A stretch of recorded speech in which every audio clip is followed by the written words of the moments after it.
എത്രയോ ഭീമമായ പ്ലാൻ ഫണ്ടാണ് ഈ പഞ്ചായത്തിന് കിട്ടുന്നത്.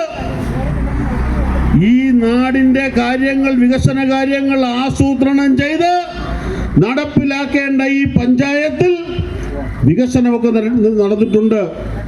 പക്ഷെ അതെല്ലാം കടലാസിലാണ്. വികസിച്ചത് കുറെ നേതാക്കന്മാരാണ്, വികസിച്ചത് കുറെ വ്യക്തികളാണ്. ഞാൻ ആരെയും ആക്ഷേപിക്കുവാൻ പറയുന്നതല്ല. പ്രിയമുള്ളവരെ, നമ്മുടെ നാടിന്റെ അടിസ്ഥാന സൗകര്യങ്ങൾ വികസിക്കണം.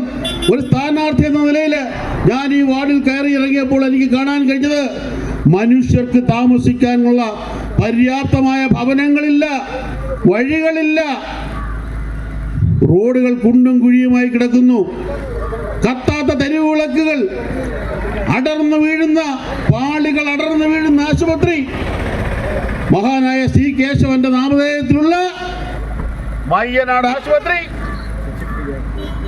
ഇന്ന് അവിടെ ഉച്ചയ്ക്ക് കഴിഞ്ഞാൽ അവിടെ പൂച്ച വെട്ടിക്കിടക്കുക. കാരണം യാതൊരുവിധമായ അടിസ്ഥാന സൗകര്യങ്ങളും ആ ആശുപത്രിയിലില്ല.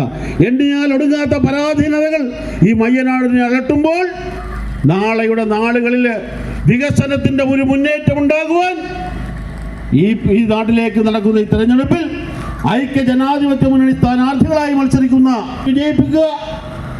കഴിഞ്ഞ 35 വർഷക്കാലമായി അധ്യാപന രംഗത്ത് വ്യക്തിമുദ്ര പതിപ്പിച്ച ശ്രീമതി ഗീതാ ശിവൻ എന്ന സാമൂഹ്യ പ്രവർത്തകയായ ജില്ലാ പഞ്ചായത്ത് സ്ഥാനാർത്ഥി ശ്രീമതി ഗീതാ ശിവനെ കൈപ്പത്തി അടയാളത്തിൽ വോട്ടുകൾ രേഖപ്പെടുത്തി വിജയിപ്പിക്കുക.